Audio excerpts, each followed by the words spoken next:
Good evening students, this is Shushmita, Venpa Biology faculty. So hope you have done the mock test well. So today we will be discussing the answers of the class 12 complete mock test which you have done today. So we will discuss the answers.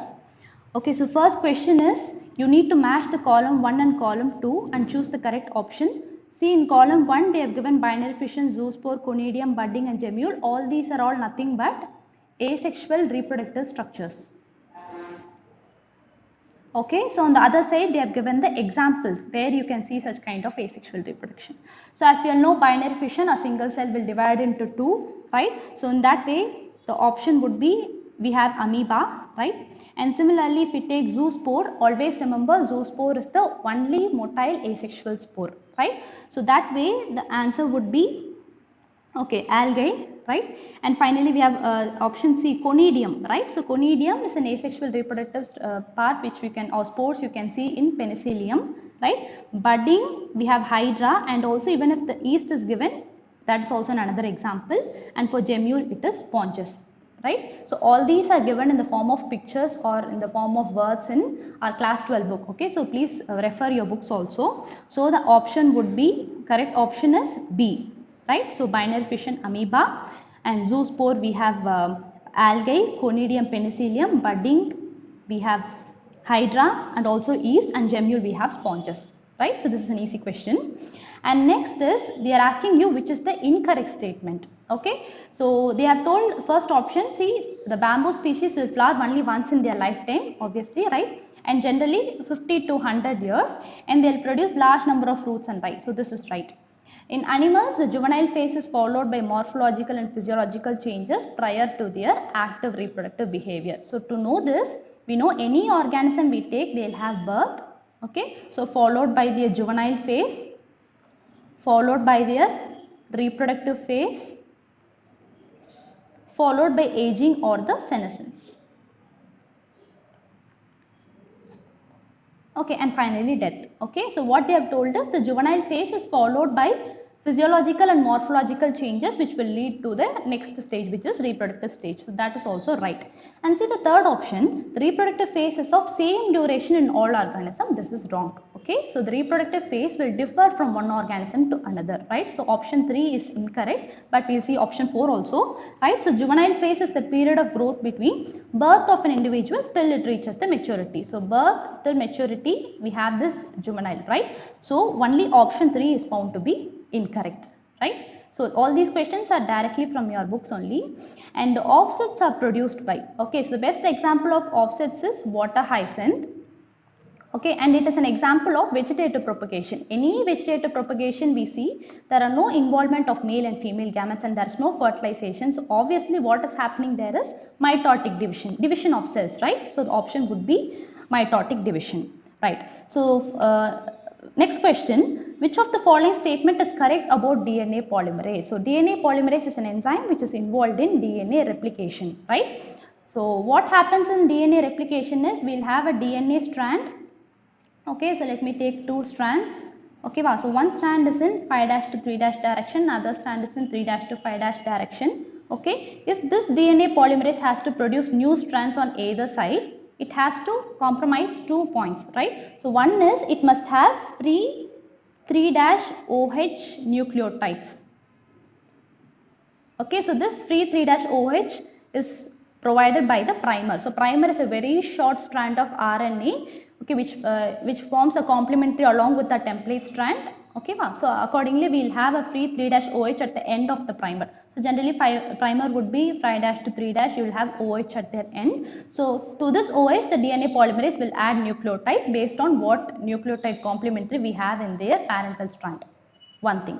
And second thing is, the DNA polymerase will polymerize the new strands only in 5' to 3' direction. Okay, which means if I take in this picture I have given, let me show you again. Okay, so I have two strands, right? So 5' to 3' and 3' to 5'. Okay, so this DNA polymerase can polymerize only in this direction when it comes to this strand, and in 3' to 5' it can polymerize only in this direction, which means the new strand will be polymerized in 5' to 3' direction only. Okay, so the question is that only, right? They have asked which is correct about DNA polymerase. So look at option B, the DNA polymerase can synthesize DNA only in 5' to 3' direction, right? Okay, so the next question is, which of this following group of codon is found to be stop codons? Always remember, stop codons do not code for any amino acids. In that case, option A is right. UAA, UAG, UGA. We have other names for that also. It is ochre, amber and opal respectively. Okay, they don't code for any codon, and whenever this codon is placed in that mRNA strand, the translation process stops.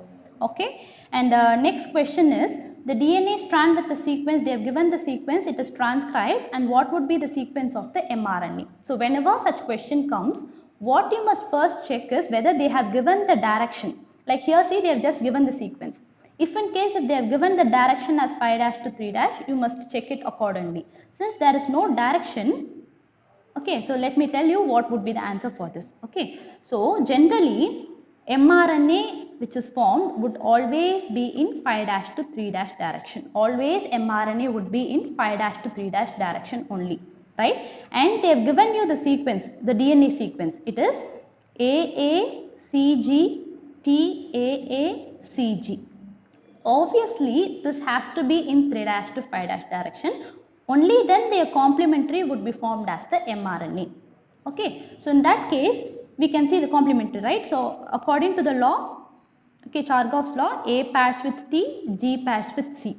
2 hydrogen bonds and here 3 hydrogen bonds, right? Okay, so A with the complementary would be T, but there is one more condition. When it comes to RNA, instead of thymine, we have uracil. Right, so whenever we write thymine, instead we write uracil when it comes to RNA. So accordingly, so we have A here, right? So you will write U here, and again one more A, U. So again G, C, A, U, U, C, G, right? So this would be the option, right? So option B would be right. U, U, G, C, A, U, U, C, G. Okay, I'm sorry, G, C. Okay, so option B would be right. And if in case the same question is asked, but they have given the sequence in a particular direction. See, if they have given the sequence is in 5' to 3', now we will see how we must answer this, right? So in the question only they have given the DNA strand as AACG TAACG. Okay, so if this is the case, if they are asking you to write the mRNA sequence, the mRNA is also in 5' to 3' only. The DNA template is also in 5' to 3' only. In this case, you shouldn't write the complementary. Instead, write the same nucleotides again, but with the simple change. What change is that? Wherever you see T, you just change it as U. Okay, so let us write the answer now. For mRNA, we have AACG. So instead of T, I will write U and then AACG. Okay, so when the template strand of the DNA is in 5' to 3', the mRNA would also be exactly the same, but instead of T, you write U. Okay, so this is the answer. Since in this question they haven't mentioned any direction, we take it as 3' to 5' only. Okay, right. And next question is lactoperon model. Okay, so this lactose molecule will function as what? So generally what happens is, I'll write in short. Okay, we have promoter. Okay, we'll have regulatory gene.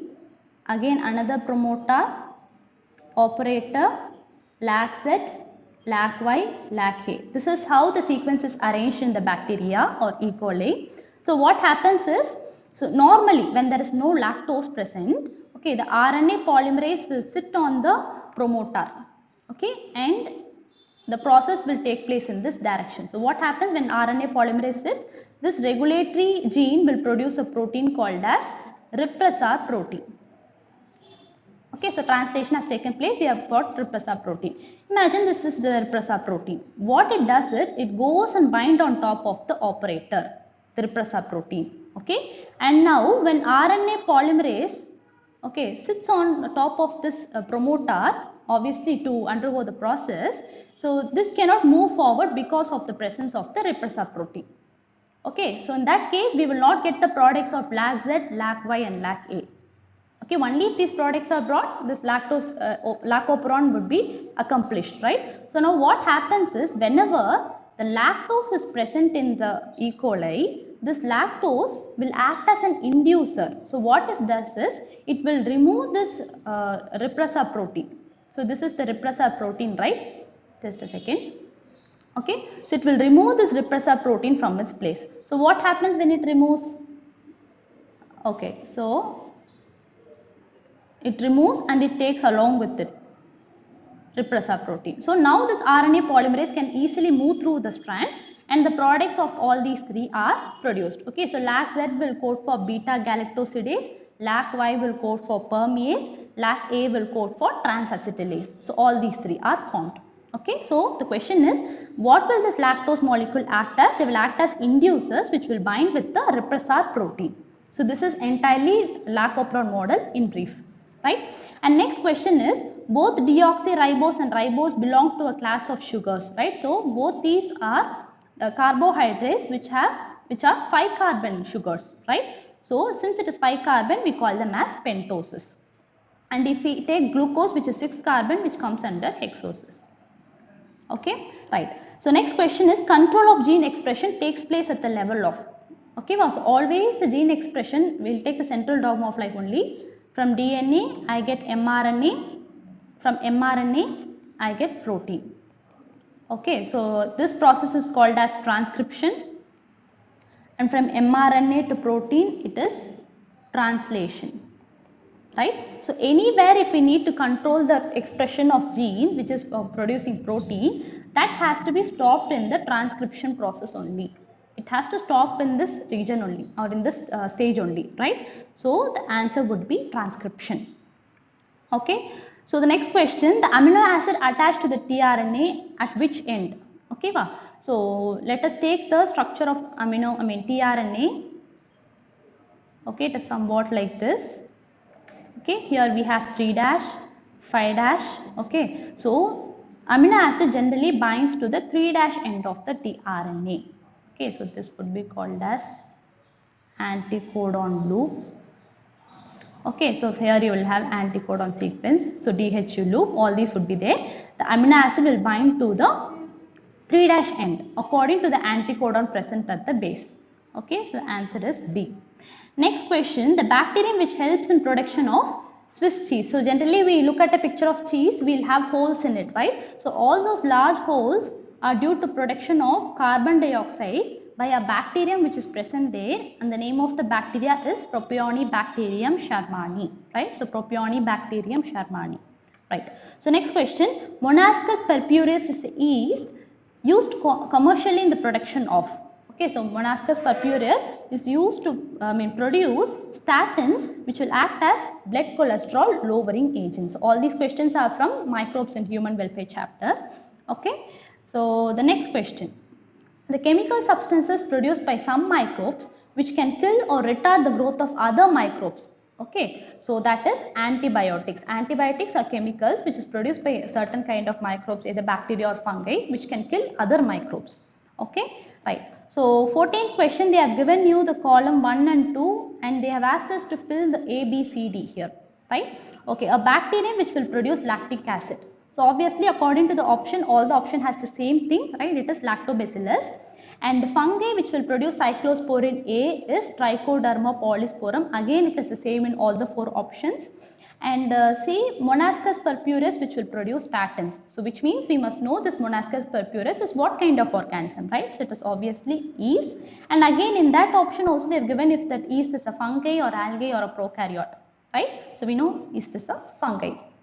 And finally fungi, scientific name is Penicillium notatum, and what it produces, right? So it is penicillin. So option A. Okay, right. And next question, baculoviruses which comes under nucleopolyhedrovirus genes, what it does not show. Okay, so it is very specific to insects and some arthropods. Okay, so which means they are having narrow spectrum of application. They won't kill all the organisms, very narrow spectrum, which means it attacks only few insects and arthropods. And they have effect on non-target pathogens, it is no, completely no, they don't attack other than insects and arthropods, very specific, right? And also it has utility in integrated pest management, yes. Okay, so option C is the correct answer, right? So which of the following will serve as biofertilizer in paddy fields? Okay, so biofertilizer in the sense here they are speaking about nitrogen fixation. Whenever you hear the term nitrogen fixation, look for cyanobacteria in the option, right? So we have cyanobacteria, which is also called as blue-green algae. We would have learned many examples, right? We have nostoc, Anabaena, right? Okay, so if you look at the picture of nostoc only, we'll have something like this. Inside those cells, you'll have a particular kind of structure called as heterocyst. I hope you remember all these, right? You would have learnt in the 11th portion, right? So this heterocyst is responsible for, or the enzymes which is present there is responsible for fixing nitrogen. Okay, and the next question is, which of the following is a non-medicated intrauterine device, which means this IUD which won't produce any kind of chemicals or medicine, right? So in that case, if we take CUT and CU7, these two are copper releasing IUDs, right? Whereas LNG20 is a hormone releasing IUD. So the option would be Lippi's loop, which doesn't produce any medicine or hormone, right? So it is non-medicated intrauterine device. Okay. And the next question, they are asking you to match the column again and give the correct option. And what they have given is, they have given few diseases and their causative agents on the other side. So syphilis, okay, so mostly you can see the correct, easiest one, AIDS, which is caused by HIV. So obviously C must be 4. So you can just mark it as A, but still we'll answer the others also. So syphilis is caused by Treponema pallidum, and cancroid, which is caused by Haemophilus ducreyi, and genital warts is caused by human papilloma virus. Okay, so whenever you get such kind of match question, don't just keep checking all the answers. You must check at the end, but if you are confused with what option would come, look for those which you have already learned. Or maybe see, sometimes if you take option C, we know AIDS is obviously, it is HIV. With that only we know the answer is right. Even if you don't know what is the causative agents of syphilis or cancroid, you can match it accordingly, right? Okay. So 19th question, the diaphragm, cervical caps and walls. So all these are all barrier methods. Okay, so they act as a barrier to prevent the entry of male gamete, right? So it is a contraceptive device and it is reusable. So they have given disposable, non-medicated, copper releasing. They are all wrong. So they are all reusable contraceptives. Okay, so 20th question, they have asked you the correct statement when regarding the contraceptives. So MTP, medical termination of pregnancy, it is safe during the first trimester, it is right. And generally chances of conception are nil until the mother breastfeed the infant up to 2 years. No, it is not 2 years, it is 6 months. Okay, and intrauterine devices or like copper T are effective contraceptives. Yes, it is true. And contraceptive pills may be taken up to 1 week after coitus to prevent conception. It is no. It has to be taken daily for 21 days starting from their day of menstrual cycle. Okay, generally from the 5th day, first 5 days, right? So in that case, they have asked you which is correct statement. Okay, so option 1 is correct and option 3 is correct. So 1 and 3, the option would be D. So the next question, okay, the transfer of zygote or early embryo up to 8 blastomere stage into the fallopian tube is called as. Okay, so understand, let me tell you what is in vitro fertilization. The male gamete and the female gamete is taken out artificially, right? They are fused and what we get is zygote. Okay, right? So after the zygote, we make them develop in vitro only, and when it comes to the 8 blastomere stage, in this stage, if we place them into the fallopian tube directly, okay, we call them ZIFT. So the full form of ZIFT is zygote intrafallopian tube, as the name indicates. Okay, so intrafallopian tube means within the fallopian tube at the zygote stage. So 8 blastomere stage. Okay, so IVF is in vitro fertilization and we are transferring the embryo. So it is IVF and ET. GIFT is different, we will see in the next question only, the same question they have asked. And IUT is intrauterine transfer. So what does that mean? If it goes more than 8 blastomere stage. Okay, in that case what we go is, we go with the IUT, which means we place this blastomere, more than 8 blastomere stage directly into the uterus. Okay, so that is IUT. So this is at the 8 blastomere stage. Okay, this is more than 8 blastomere stage.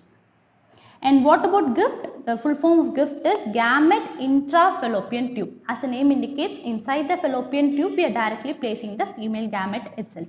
Okay, so that is the next question. Okay, why the gift is done, or for which female they recommend this is if the female is not able to produce any ovum. Okay, so the option is A, who cannot produce an ovum. Okay, so she will get a female donor. From that donor she will receive that egg, they will place it into the fallopian tube. Next question, the organisms that are restricted to narrow range of salinity.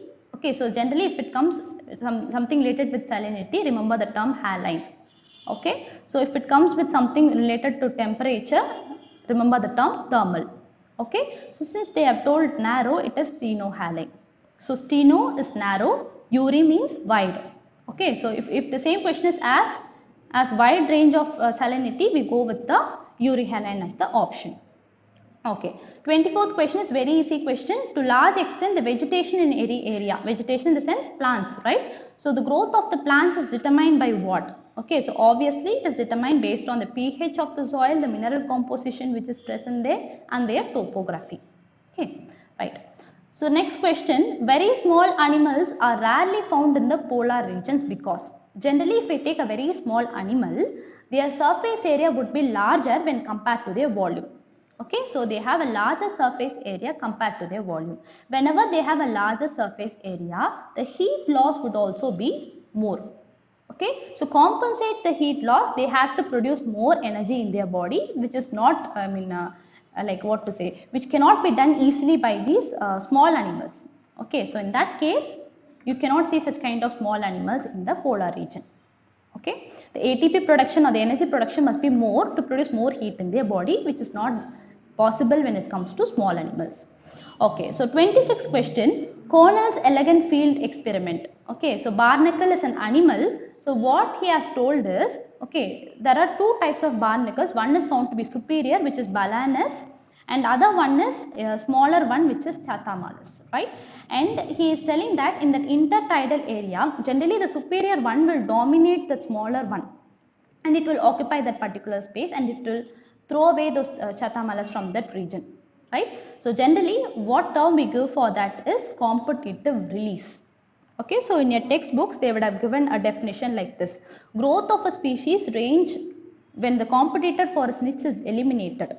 Okay, so which means there is a competition between Balanus and Chathamalis because these two belongs to the same kind of category, which is they both are barnacles. Okay, which means they need more, same kind of resource or food. So both when they fight for the resource, since Balanus is superior, okay, so it will take up that place, okay, and it will not allow the Chathamalis, which means that is called as competitive release. Okay, right. So competitive exclusion principle, maybe next question they might have asked. Okay, so look at the next question. Okay, so MacArthur observed 5 closely related species of warblers. Warblers are very small birds. Okay, they are living in the same tree where they are able to avoid competition and they coexist due to. Okay, so what MacArthur is trying to tell is, okay, if a kind of warbler is there are closely related species of warbler. Maybe we'll take 5 related species. Those 5 related species can live in the tree, okay, without fighting for the resources. How that happens? Maybe those 5 species can speak to themselves telling, okay, maybe I'll take this kind of food. Maybe I'll eat seeds alone. The other species will tell, I might eat leaves alone. So such kind of, they'll have a kind of interaction between them, okay, and they will partition the resource. So we give a term for that called as resource partitioning. Okay, this was told just oppositely by a person called as Gauss. Okay, he told that there is competitive exclusion. Okay, so the principle is called as competitive exclusion principle. So what he is trying to tell is, whenever there are even related species or unrelated species, if there are 3 or 4 species together in a place where they have same kind of resources, whichever is dominant will take up the place and it will exclude the recessive ones. Okay, so that was told by Gauss, whereas MacArthur told these resource partitioning. Okay, right. So next question, 28. If 4 individuals in the laboratory population of 40 fruit flies die during a specific time interval, the death rate in a population during that period is. So whenever they are asking you the birth rate or death rate, just divide the both, right? So how many individuals they have found in that particular period newly, right? So 4 individuals they have found, okay? So by 40. So the answer would be 0.1. Okay, for this one, 27th answer is B. Sorry, right? So resource partitioning, right? So their behavioral differences in their foraging activity, right? Okay, so next question, 29th. Both chasmogamous and cleistogamous flowers are present in. Okay, so chasmogamous flowers means open flowers. Cleistogamous flowers means closed flowers. So how can you remember this?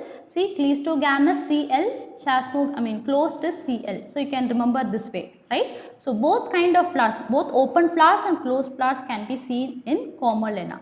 Comolena, Viola, all these are examples which are given in your books. Okay.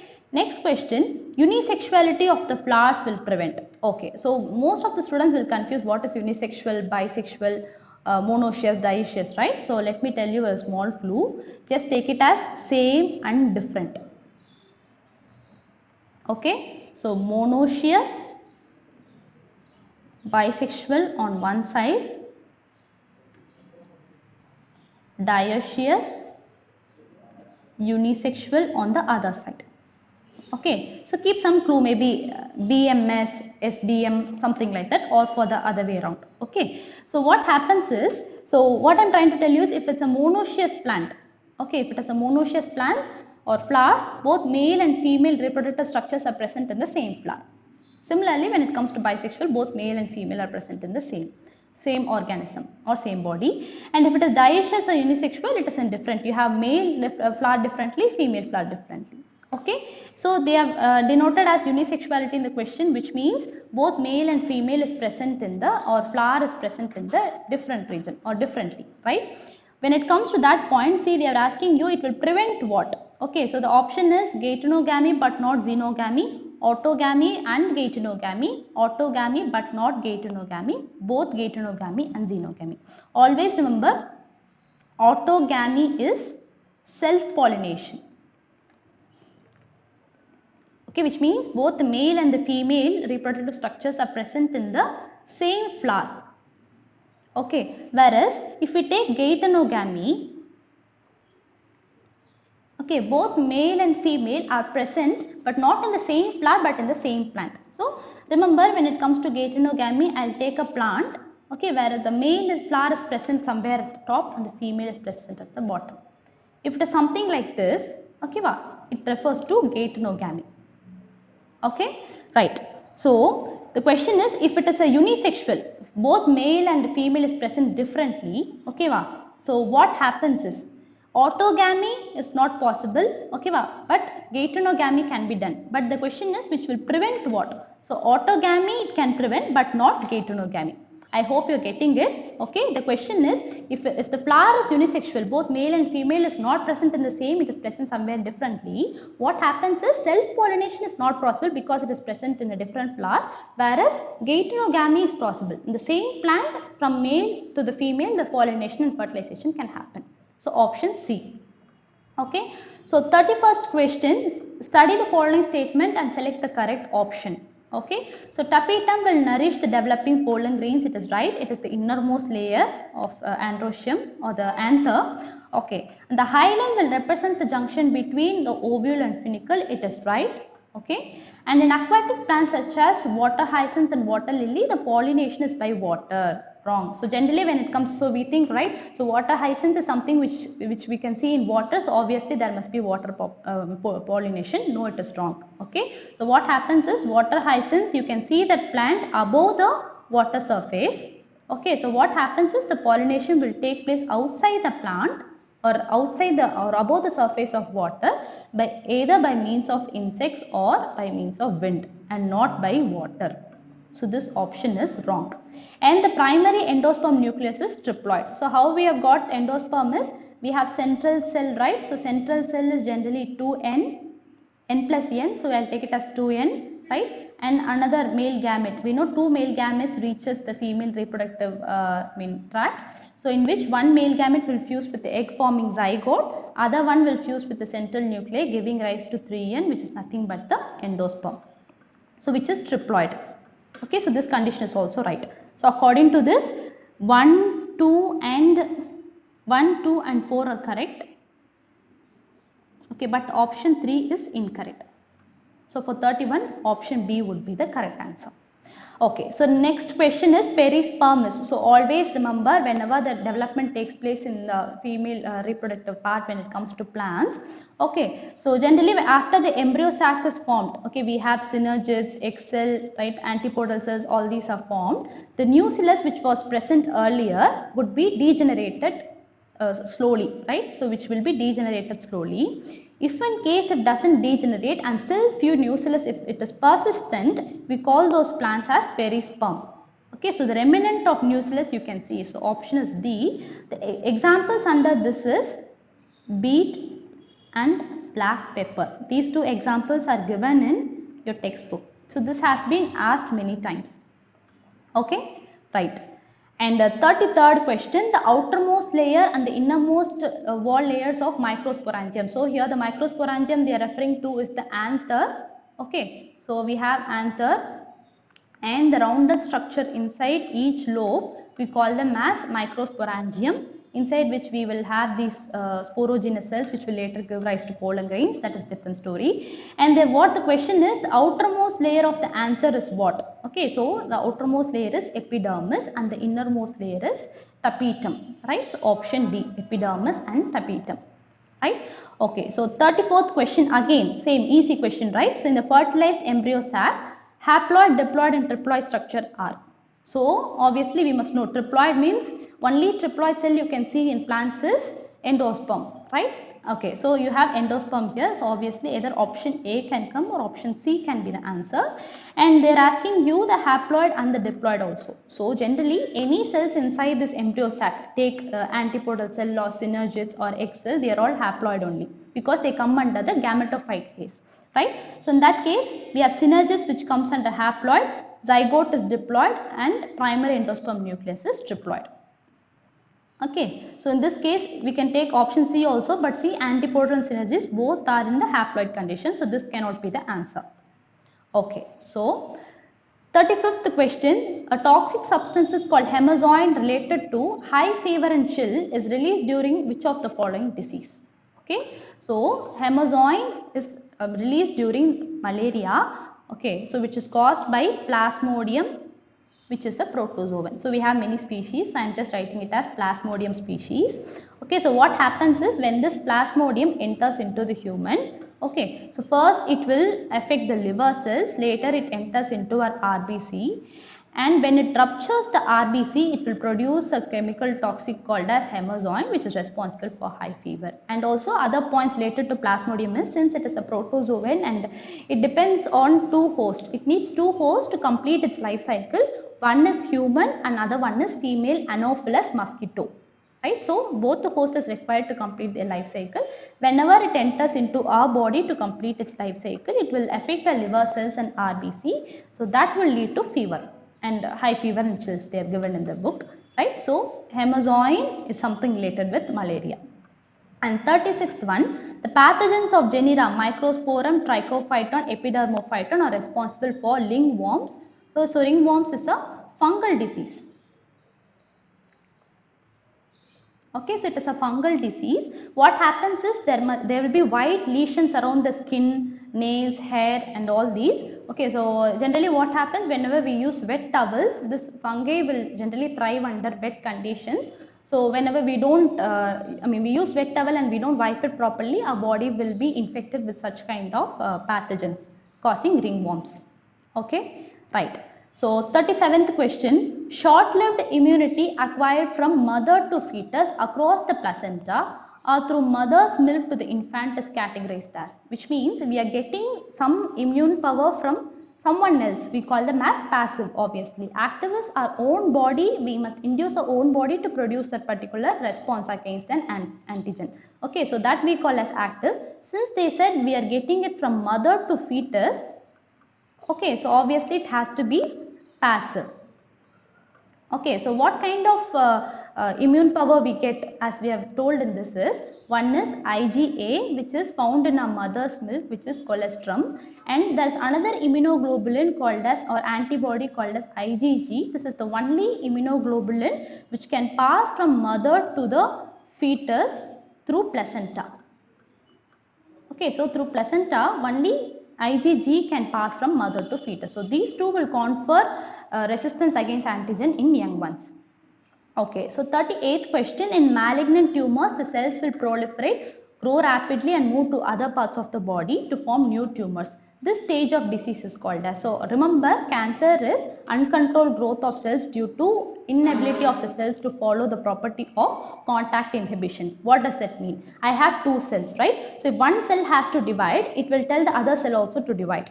If one cell stops, other cell will also stop. So such kind of control is generally seen between the cells in our body. So this is called as contact inhibition. Since it is in contact with the other cell, it will communicate among itself and it will make sure it will produce the required amount of cells alone. If this contact inhibition property is lost in the cells, that cells will proliferate by means of mitosis. It keep on dividing without any end. That will lead to formation of tumor. This tumor, if it stays in the same place, we call them as benign tumor. If it detaches from that place where it has divided and moves to the bloodstream, wherever it reaches, it forms a new cancer cells there. Okay, right? So that kind of movement we call them as malignant tumors. Okay, so benign tumors, the tumor which you can see in a particular region. Malignant tumor are those which is severe, which means it moves to all parts of the body. Wherever it stays, it will form a new cancer cell there or tumor there. Okay, and this kind of property of this malignant tumor we call it as metastasis. Okay, malignant tumor metastasis. Okay, so remember this term. And next question, okay, so anti-venom injection contains preformed antibodies, while the polio drops that are administered into the body will contain. Okay, so understand the question. Whenever any snake bites, they give preformed, already formed antibodies. Okay, so in order to confer resistance. When it comes to polio, okay, we are given the polio drops, right? What is that actually? Right? So that polio drop is nothing but weakened form of pathogen. So attenuated means weakened form of that polio virus is introduced in our body by means of vaccine. So what happens is, when this polio virus after weakened, if it enters into a body, our body thinks it is normally it's a polio virus. So our body will start producing antibodies against it. Next time, when originally when any polio virus comes and attacks, our body is already ready with the antibodies, right? It will fight against it much easier. So the secondary response would be much higher when it comes to primary response, right? So that way, the polio drops which we administer is nothing but weakened form of the pathogen, which is polio virus. Right? And next question, 40th question is, which is not an autoimmune disease? So autoimmune diseases, okay, generally I tell you what is autoimmunity. Our body immunity knows to differentiate between our body cells and others' body cells. Okay, if in this case our body immunity is not able to differentiate our body cells and other body cells, or it might think that our self cells as some antigen or something from foreign substances, it will try to kill our own cells. Okay, our self cells are damaged, which will lead to disease. So that is called as autoimmune disease. So it is the inability to differentiate the self cells, which means our body is not able to recognize our own cells as our cells only. Right? So it will think it is something from somewhere outside, some antigen, and it will try to kill it. Right? So that will lead to autoimmune disease, and they have given 4 options, among which Alzheimer's is the correct option. Right? Okay. Right. So next question, identify the given diagram and its effect. Okay, so the diagram which they have given here represents cannabinoids. Okay, so this cannabinoid is obtained from cannabis sativa. Okay, right, so cannabis sativa, it will affect the cardiovascular function. So that is the correct option. So morphine, cocaine, all these structures belongs only to cannabinoids. Okay, right. So I think in 40th question there is a change. Which of the following is not an autoimmune disease? They have given the option would be which of the following is an autoimmune disease. Just make a change on it. Okay, it's an autoimmune disease. Right. So 42nd, by which process the sperms are released from the seminiferous tubules. Okay, the sperms are released from the seminiferous tubules. The entire process is called as spermatogenesis. Okay, so from the seminiferous tubule, maybe the sperms which are formed will get attached with the Sertoli cells for nourishment. If it removes out from the Sertoli cells, we call the process as spermiation. Okay, and select the correct sequence of menstrual cycle. As you know, menstrual cycle starts with the menstrual phase, followed by follicular phase, luteal phase, and the next phase starts. So option B is the correct answer, right? And 44th question, by the end of how many weeks major organ systems are formed? Okay, so the end of 12 weeks the major organ systems are formed.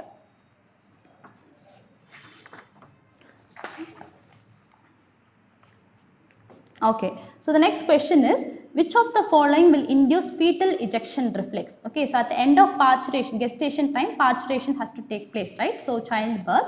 So if the child or the fetus is completely developed, that completely developed fetus along with the placenta will give you mild uterine contraction. So this mild uterine contraction message is taken to the brain. So what it does is it will start initiating the uterine contraction vigorously. Okay, so this is called as fetal ejection reflex. So 46th question, in human females meiosis 2 is not complete until. Okay, so we know in the female reproductive formation oogenesis, there is a stop here and there, right? So initially it stops at one stage, again it resumes, again it starts, right? So this meiosis 2 will not be complete until the sperm comes in contact with the egg. So which means that process is fertilization. Only when the egg comes, the sperm comes in contact with the egg, okay, the egg which is present inside will complete its meiosis 2. So that process is generally fertilization. Okay. So 47th question, which pathway of male reproductive system is correct for sperm transportation, right? So they are asking you the order. This has been asked earlier also, right? So the option would be epididymis, vas deferens and urethra. Let me tell you the entire pathway of their transport. Starting from the seminiferous tubule, the sperms produced will move out through reti testis, from which it will move to vasa efferentia. From vasa efferentia, it moves to epididymis where it stores. Okay, the sperms would be stored in this region. From epididymis, it moves to vasa differentia.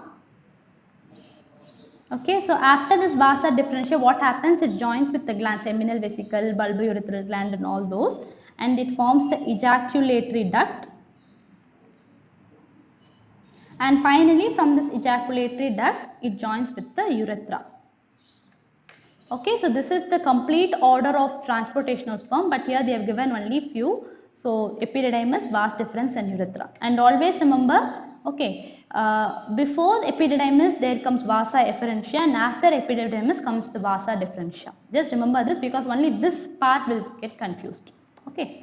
Right, so 48th question, analogous organs. Okay, so homologous organs and analogous organs we have, right? So analogous organs are those which they have different origin. Two organisms will have their origin different and their structure would also be different, whereas their function would be the same. So best example of this is insects, or maybe I'll take the wings of insects, okay, and the wings of birds, anything, right? So if you take that way, insects belongs to phylum Arthropoda, birds belong to Chordata, right? So these two, they have different origin, their structure, the wing structure is different, which means in birds we have the bone structures, whereas in insects it is nothing like that, but they have same function, which is to fly. So they are different in origin, but they perform similar function, right? So option A. And 49th question, the eye of octopus and eye of cat, they show different patterns of structure, yet they perform similar function. So they have already given, they have different structure, but they have similar function. So obviously it must be an example of analogous organ, but they've asked you what kind of evolution, is it convergent or divergent? So it is kind of convergent because they are from different family, they are joining together. It is convergent. Okay, so whenever homologous organs come, it comes under divergent. Okay, so homologous comes under divergent, analogous comes under convergent. So HDAC, right? Okay, right. So Tasmanian wolf is a marsupial, whereas the wolf is a placental mammal. So marsupial and placental mammal, they are different categories, and the animals coming under which they are sharing a kind of similar function. So obviously they must come under convergent evolution, also called as, okay, so convergent evolution. So here they would have given adaptive radiation if you would have learned. Okay, that also will come under this example. Okay.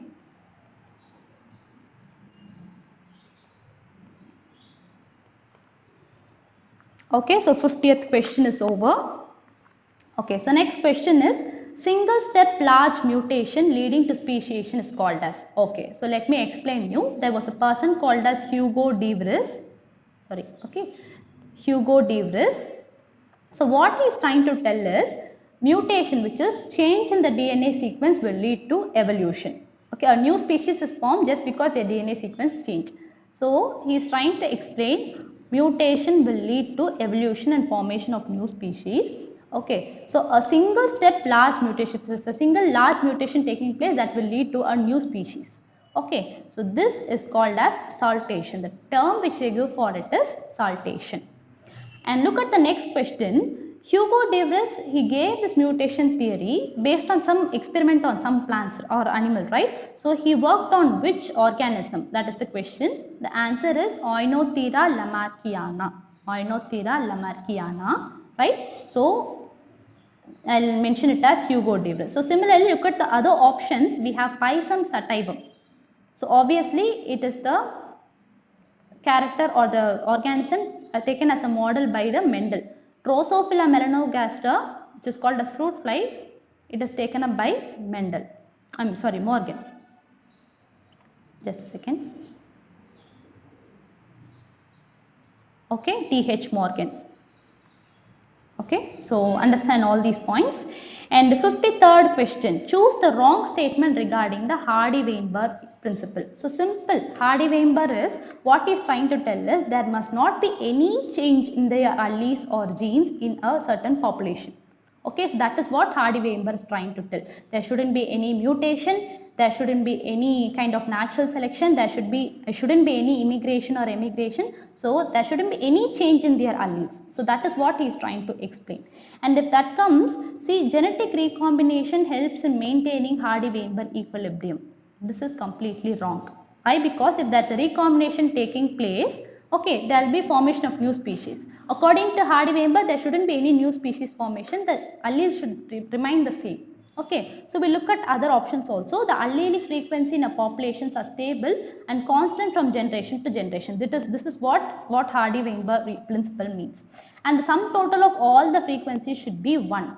If you take up the allelic frequency, everything will be, the total should be 1. Okay, and variation due to genetic drift causes changed frequency of genes and alleles in future generations. So what they are trying to tell is whenever there is genetic drift is nothing but in a single population, if there is any change happening, a set of people will move away from that region, they will form a new set of population there, right? So this is called as genetic drift, Founder's effect, you would have learned, right? So this kind of changes will take, if kind of genetic drift takes place, there will be changes in their alleles also. Okay, so this is what he told. There will be changes, but this changes shouldn't take place. Okay, but what they're trying to tell in the option 4th is genetic recombination will maintain the Hardy-Weinberg equilibrium. No. So as the name indicates, equilibrium, there shouldn't be any change in their alleles. So if the recombination occurs, there will be change in their alleles. So that way option D is wrong. Okay, and 54th question, which statement about the restriction enzymes is incorrect? Okay, so which is incorrect? Restriction enzymes cut the DNA at specific site, which is called as recognition site. So any restriction endonuclease enzyme we take, they will have their specific recognition sequences. When they look at those sequences only, it will cut at their specific ends. Okay, and the restriction enzyme always cut the DNA to leave the same sequence at their ends. Okay, right. They are asking which is incorrect.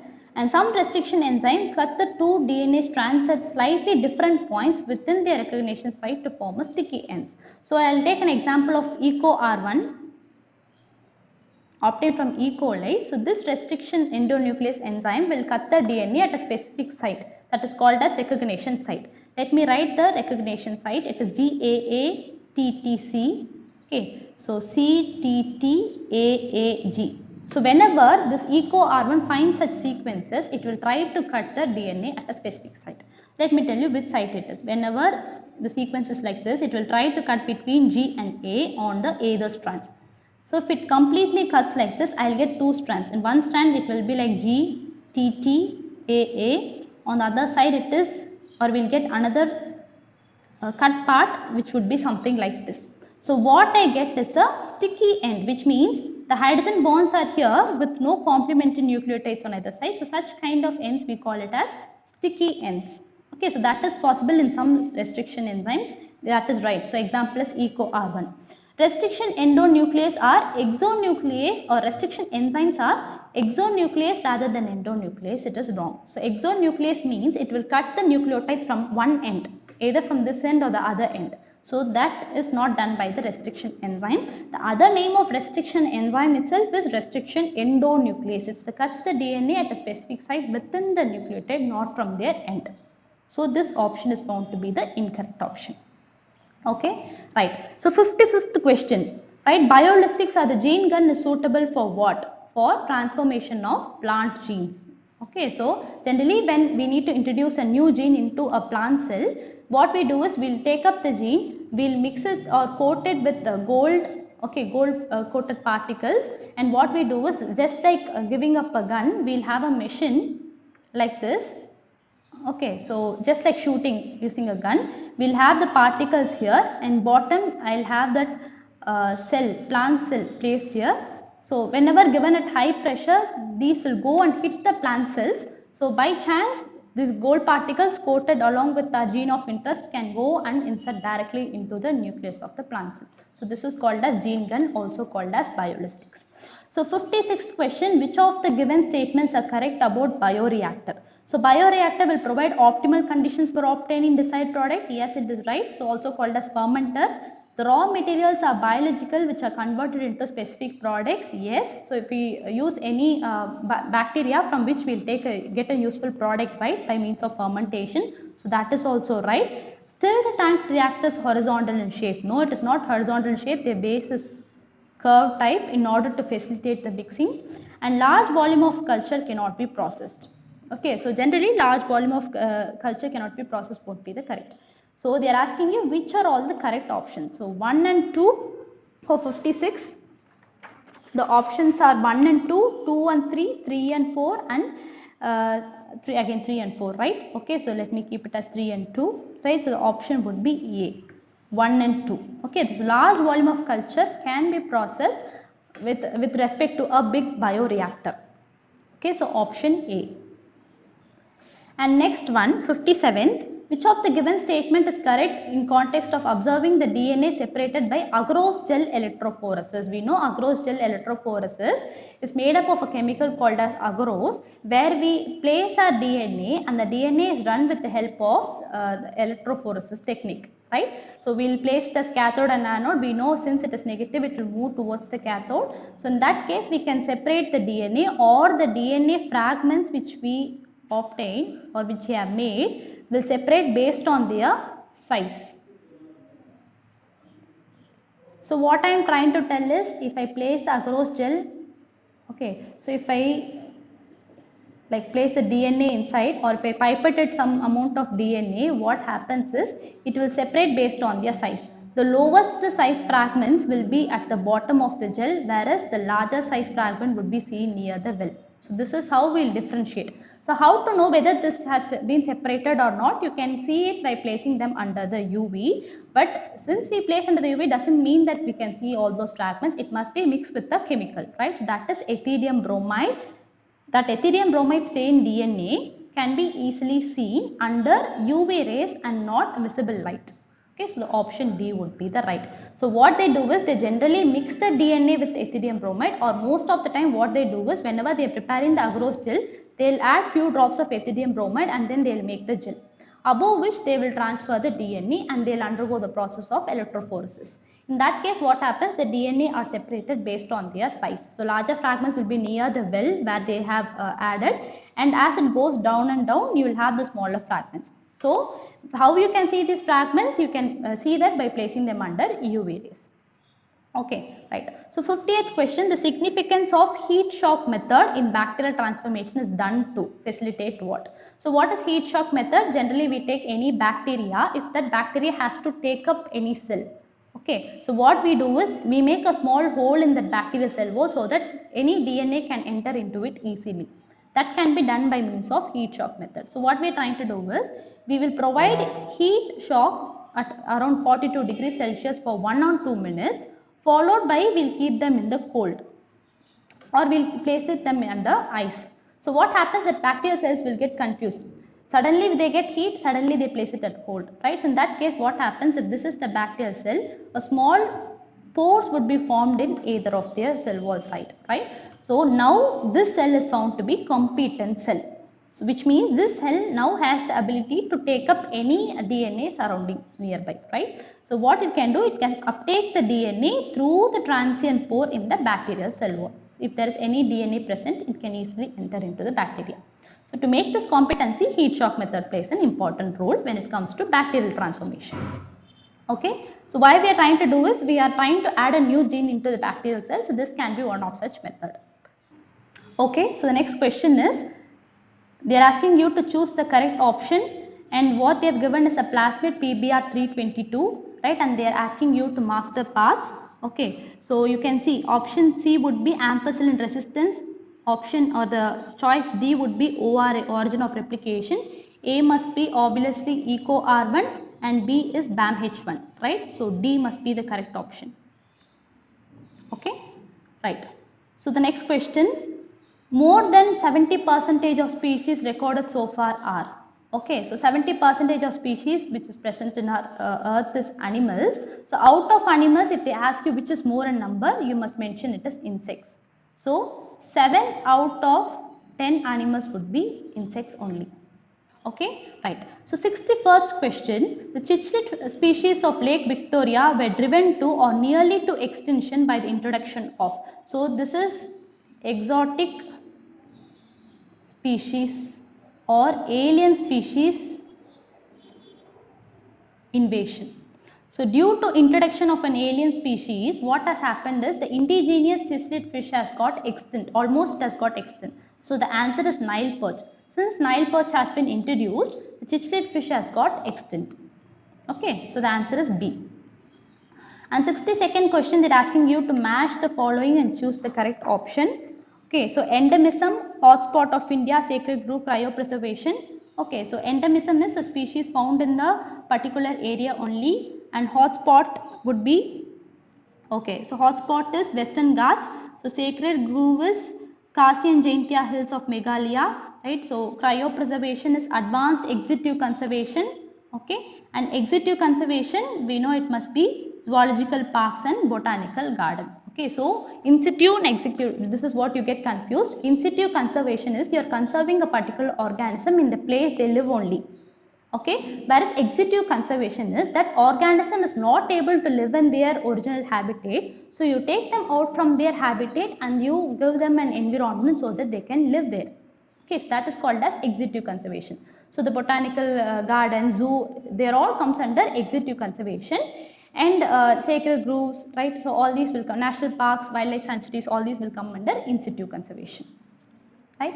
So 63rd question, the extinction of passenger pigeon was due to. Okay, so the passenger pigeon has got extinct due to over exploitation. Okay, so what people do is they kill passenger pigeons just as a sport or for their meat, and finally at a particular stage, since we have exploited more, they have got completely extinct.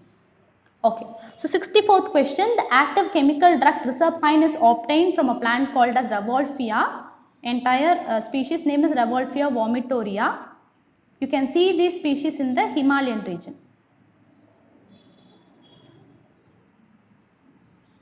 Okay, next is 65th question. They are given few statements and they are asking you which are all the correct sequences. Okay, so the first is In elution, the separated bands of DNA are cut out from the agarose gel and extracted from the gel piece. Okay, so as I told you, we have discussed about agarose gel electrophoresis. After the electrophoresis is over, I'll get the DNA fragments like this, right? If I need a particular fragment, if I need this bigger, larger fragment to be taken out, what we do is we just cut this DNA along with the gel. So that process is called as elution. So the separated bands of DNA is cut out from agarose gel and extracted from the gel piece. That is right. Okay. E. coli cloning vector PBR322 will show several resistance ORI antibiotic resistant genes and ROP. Yes, it is right. Okay. And the downstream processing and quality control testing may vary from product and product. Yes. So downstream processing is, so what we are trying to do is, imagine I am taking a gene coding for insulin, I am transferring them, or transformation is done in a E. coli cell. Okay, so what I am trying to do is, I will take these bacterial cells which is transformed along with this insulin gene of our interest, and we are trying to increase their number by means of bioreactors.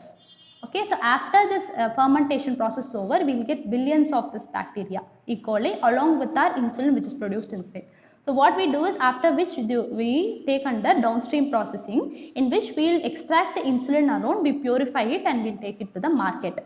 In short, right? So this downstream processing and quality control will not be same for, if it is for insulin, the downstream processing is something, it cannot be the same for other products also, it can vary. Okay, so that is what they are telling you, right? So the competent bacterial cells cannot take up the plasmid. This is wrong. The competent bacterial cells, as I told you, by means of heat shock method, pores will be formed in their bacterial cell wall, so they can take up the plasmid. Okay, so option 1, 2, 3 are right. Okay, they are asking you which is correct. Next question, 66. A human female with Turner syndrome is. So Turner syndrome is something respected to female. Normally a female would be X and X. Okay, so it is represented as 44 autosomes with XX. So this is normal female. Whereas what happens if a woman is affected with Turner syndrome is, she will have these autosomes. Okay, whereas one of her X chromosomes she would have lost. So instead of, I am just leaving it, I will write it as O. So 44 plus XO, right? So this will lead to Turner's syndrome. So and this condition is called as monosomy. Okay, so what happens if a woman is suffering from this Turner syndrome? Okay, so she will have 45 chromosome with XO. This is right. So 44 plus 1 XO, 45. She has additional X chromosome. This is wrong. And she will exhibit male characters, no. She is able to produce children with normal husband, no. Because since she is not having complete XX, she will not be fertile, right? So option A is right. So 67th, choose the correct statement from the given ones, right? So tightly linked genes on the same chromosome show higher recombination. If two genes are very close to each other, whenever recombination happens, they will not get separated. So just let me keep an example. I am taking a chromosome, I will take two genes which are tightly linked together, and I will take another chromosome, and the same two genes, let me take, they are like they have a space between them, okay, distance is there. So in this case what happens, in this case, in the first condition, okay, so these two genes, there are more chances for them to move to the next progeny together, so we call them as linked genes. Okay, so recombination frequency between them would be less. Whereas since there is a distance between these two genes, what happens, maybe in the next condition, they might move something like this, two chromosomes, one gene would have been with one side, on the other would have been on the other side because of recombination. I think you know what meiosis happens in the substages also, right? So in that case, the recombination can take place if they are not tightly linked or if they are not linked genes. So the option is tightly linked genes on the same chromosome show higher recombination, okay, which is wrong. Genes far apart on the same chromosome show very few recombination. Far apart will show very few recombination. Again it is wrong, they will show more of recombination. Okay, so genes loosely linked on the same chromosome show similar recombination as the tightly linked genes. No, it doesn't show similar recombination. Tightly linked gene on the same chromosome will show very few recombination. So this is right. Okay, so what I am trying to tell is, if the distance between the two genes is very less, if they are tightly linked, these two genes, it will move to the next step during meiosis together. Whereas if the distance between them is more, maybe one gene is here, another gene is here, maybe by chance this one gene can get moved to the next homologous chromosome at the process of recombination which takes place during Pachythy. So that is what they are trying to tell you. If the distance is more, recombination will be there. If the distance is less, if they are tightly linked genes, they will show very few recombination. Okay. So 68th question, refer the given statement and select the correct option. Okay. The percentage of homozygous dominant individuals obtained by selfing capital A small a individuals is 25. Okay. So I'll take capital A small a and they are selfed, right? So capital A small a, capital A small a, and the gametes which I get from this is capital A and small a, from here capital A and small a. Okay. So if we self them, I'll just write them in the Punnett box. Okay, so what I get is capital A, capital A, capital A, small a, capital A, small a, small a, small a. The question is the percentage of homozygous. Homozygous means both the alleles must be same. So this is homozygous and this is homozygous, and dominant. Okay, so this is alone dominant. So I'll take this. I won't take the small a, right? So the percentage of homozygous dominant individuals is 25%. Yes, obviously it is 25, right? So if whenever I write in Punnett square, keep each and every box as 25. So totally it comes to 100%. So this is 25, this is 25, this is 25, and this is 25. So since they have asked only about homozygous dominant individuals, 25% is the correct option. And the types of genetically different gametes we get from the genotype capital A, capital B, small small c are 2. So how to write the gametes when it is given this way? Okay, there is a easy way to find out the number of gametes we get. So generally whenever they give you a genotype like this, just remember this formula 2 power n, where the n stands for number of heterozygous pair. 2 power n, where the n stands for number of heterozygous pair. So we have AA, So we have AA, BB, CC. So in these three, only this is in the heterozygous condition, where the A and C is in the homozygous condition. So the number of heterozygous pair is 1. So according to this formula, I will write it as 2 power 1, which is 2, which means from this genotype, I will get 2 gametes. So now how to write the gametes? From this capital A, I will write 1A. From these two, I will write 1B alone, capital B and small c. Either the gamete can be this, and the other gamete will be capital A, small b, capital C. So these two are the gametes which you can get from this genotype. So 2, this is right. And the phenotypic ratio of the monohybrid F2 progeny in case of Mirabilis jalapa is 3:1. So Mirabilis jalapa is 4 o'clock plant, and this is an example of incomplete dominance. So we know incomplete dominance in the sense, generally dominant means the dominant character will be expressed in the F1 and F2. F2 you will get both. Okay. What happens in incomplete dominance is when you cross the two parents, you will get F1, which is different from both F1 and both the parents, right? So let me give you an example. I'll take Mirabilis jalapa only, right? You will have red flowers crossed with white flowers. So red flower, since it is dominant, I'll write it as capital R, white flowers small r. So whenever I cross them, the F1 which I get, right, it according to the law of dominance, it must be capital R, small r, and this must be red in color. But this Mirabilis jalapa is showing incomplete dominance, in which when crossing red and white, instead of getting red, what I get is pink. Okay, so I've got a pink out of this F1, and what they're asking is the phenotypic ratio of their F2. So I'll take this capital R, small r, and then I'll self them so that I get the F2 products. So what would be the gametes? Capital R, small r, capital R, small r. So I'll write it in the Punnett square here. I hope it is not congested, right? So I'll write it this way. Okay, so how do I write the products now? Progenies.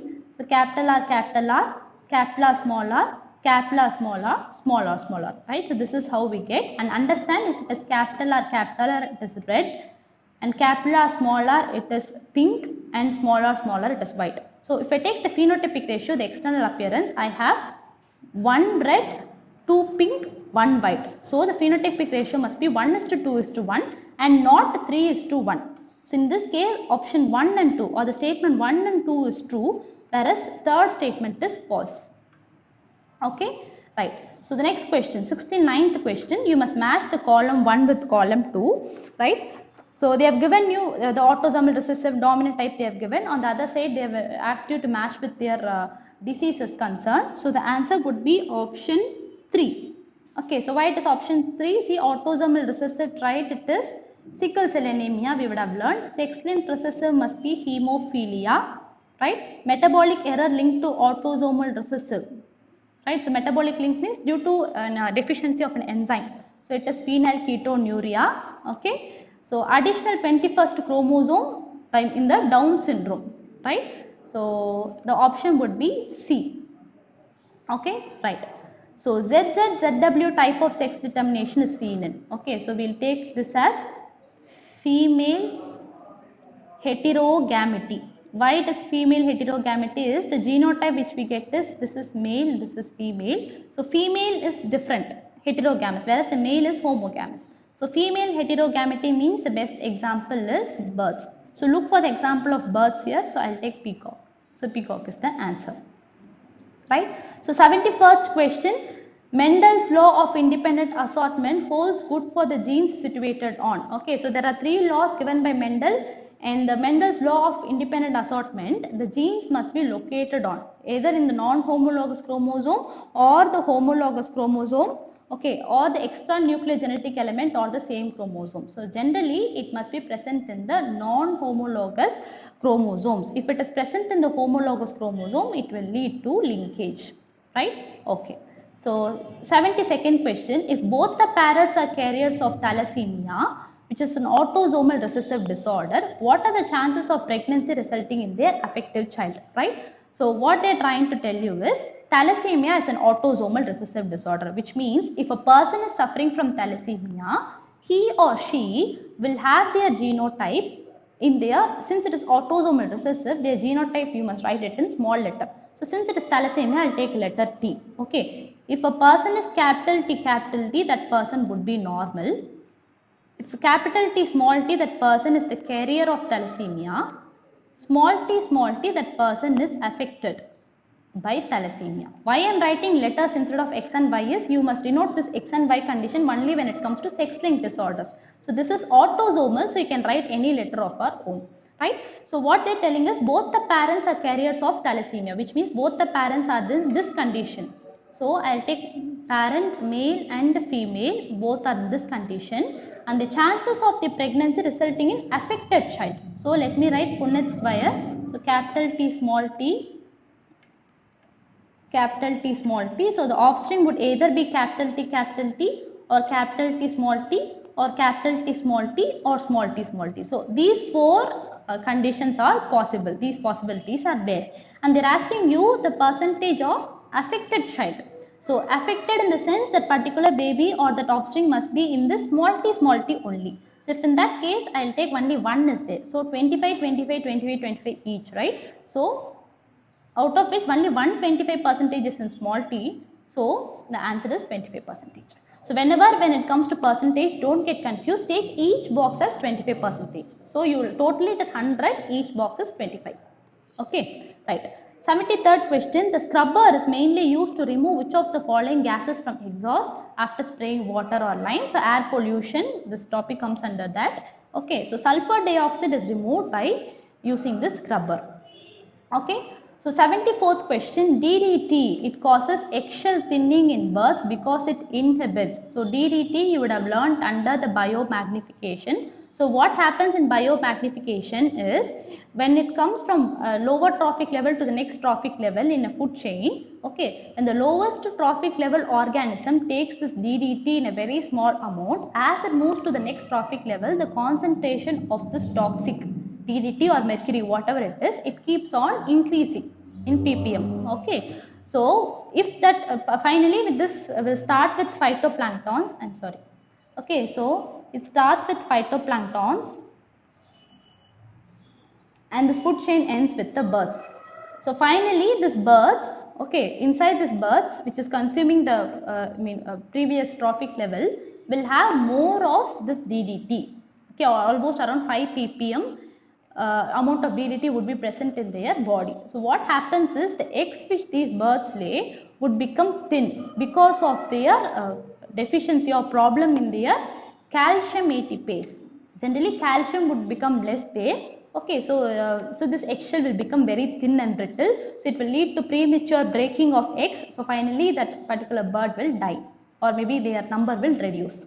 Okay, so 75th question is FOAM, Friends of Arcata Marsh. We would have learned this as a case study. Okay, a group of citizens responsible for integrated process of. So what these people done is they have started the sewage and wastewater treatment in an effective way. So generally from an industry, if a wastewater comes, we will treat them with the conventional method of treatment, right? So primary treatment where we do sedimentation and filtration, and secondary treatment, that is biological treatment using microbes, and tertiary we will treat them with chemicals like chlorine.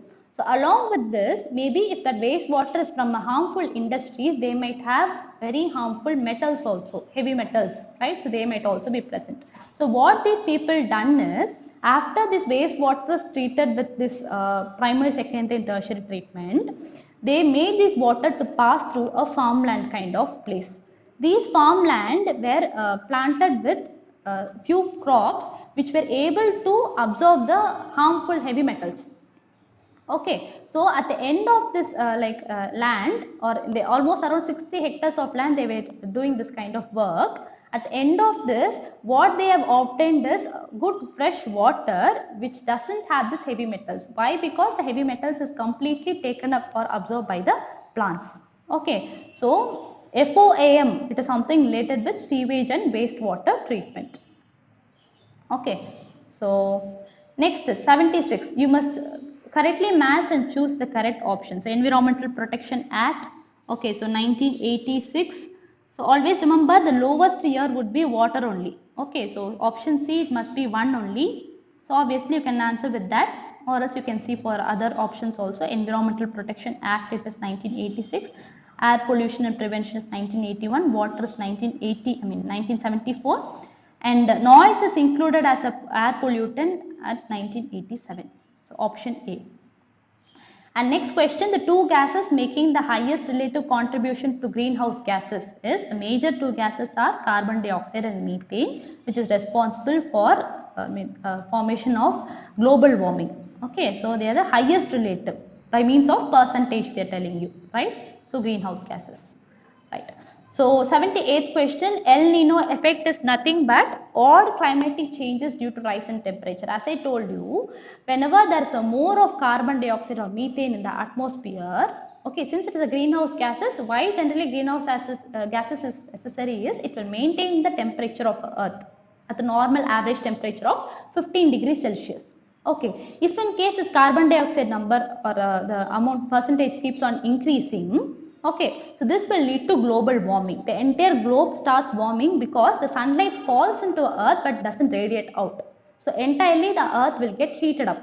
So this is generally global warming, and this odd kind of climatic changes happens due to this rise in temperature, right? So this is called as El Nino effect.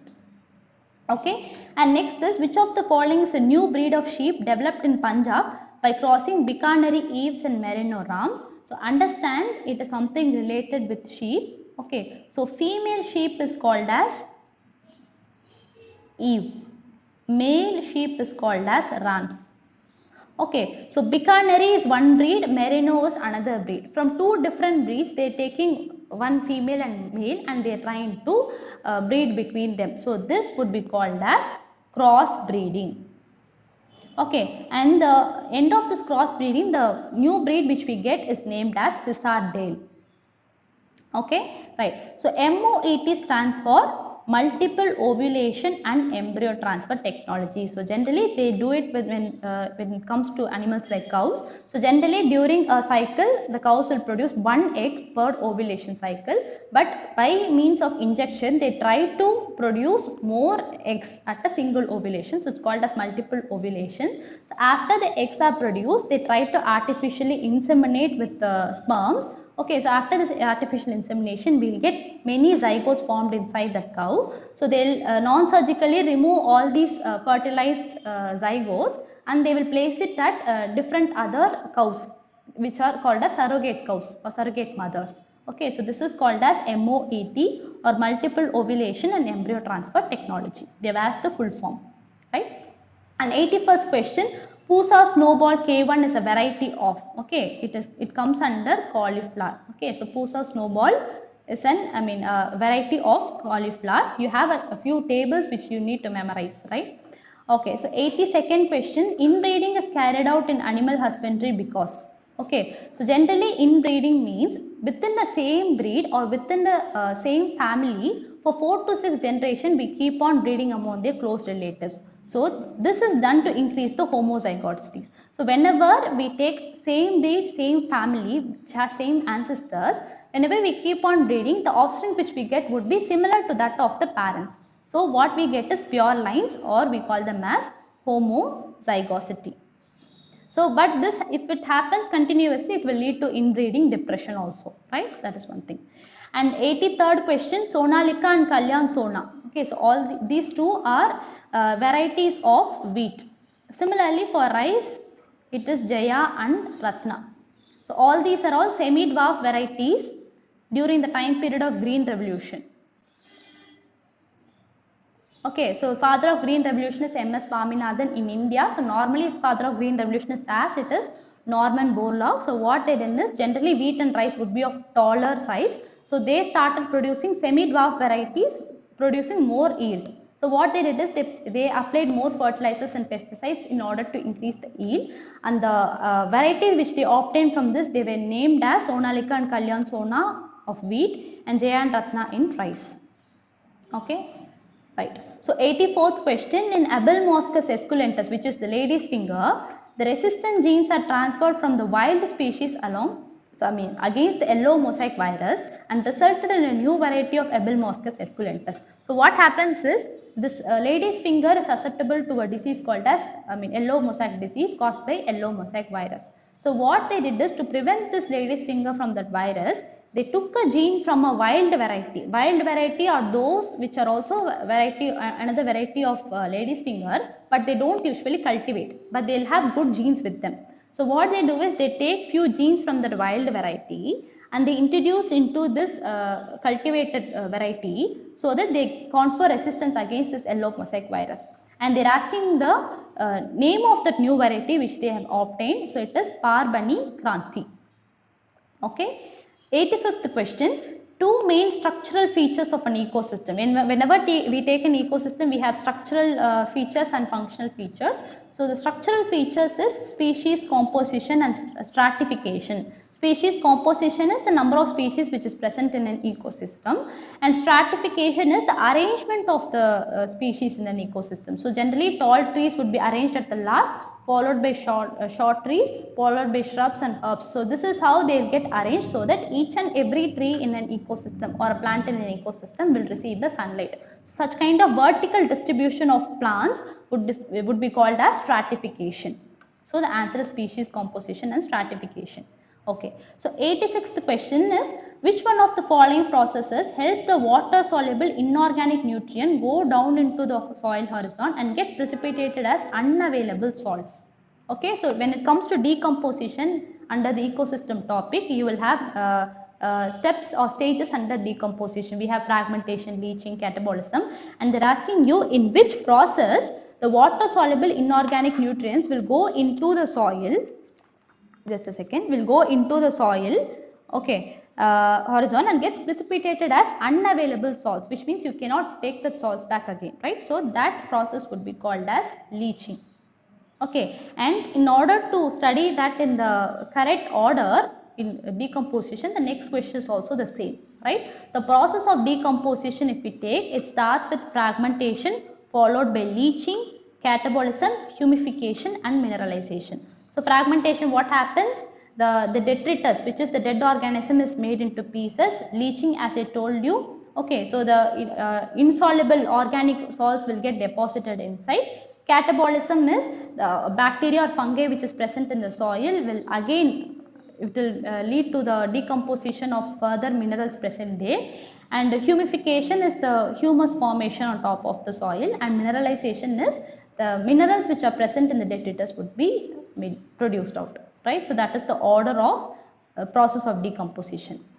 And 88th question is, the phosphorus cycle differ from carbon cycle in that. So obviously we have two types of cycle, one is gaseous type and other one is sedimentary type. As the name indicates, you can see phosphorus is obviously the sedimentary type and carbon cycle would be in the atmospheric type or gaseous type. Okay, so what they have given is 88th question, right? So the options are, the phosphorus does not enter the living organism whereas the carbon does.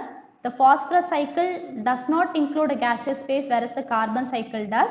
The phosphorus cycle includes a solid phase whereas the carbon cycle does not. And the last option is, primary reservoir of phosphorus cycle is atmosphere whereas the primary reservoir of carbon cycle is in the rock. So as I already told you, in phosphorus cycle there is no gaseous phase whereas in the carbon cycle the gaseous phase is involved. Okay, and 89th question, an inverted pyramid of biomass can be found in which ecosystem? Okay, so inverted in the sense, so what happens is, okay, so I'll tell you there are three types of pyramids. One is pyramid of number, pyramid of biomass and pyramid of energy. Okay, so number would always be, I mean it can be upright, it can be inverted, it can be in spindle also, whereas biomass it can be upright and it can be inverted also, but the energy pyramid will always be upright. Just remember this. Okay, so they are asking you the inverted pyramid of biomass. So the answer would be marine, in which the phytoplanktons biomass is less in number whereas the zooplanktons are more in number. Okay, so this way it is inverted. So 90th question, the last one, the mass of living material at a trophic level at a particular time is called as. So the options are standing state, net primary productivity, standing crop and gross primary productivity. The answer is standing crop. So standing crop is, you take any trophic level at a particular time, the mass present in that organism or the biomass present in that organism is called as standing crop. Standing state is nothing but the mineral composition which is present in the soil at a particular time. Gross primary productivity is the amount of food prepared by the plants, okay, in a particular rate at which the plants will produce at a particular time period per year, like that, right? Whereas net primary productivity is not, for example, I'll take gross primary productivity as GPPP. Okay, so this GPP is the food which is produced by the plant. Okay, under which it will take fuel for its respiration process. That energy will be taken up by the plants, whereas the remaining would be called as net primary productivity. So this is only available to the next consumers which are consuming these producers. The producers which I am mentioning here is the plants. Okay, so I hope you have answered all the questions. So waiting for the next test. Thank you.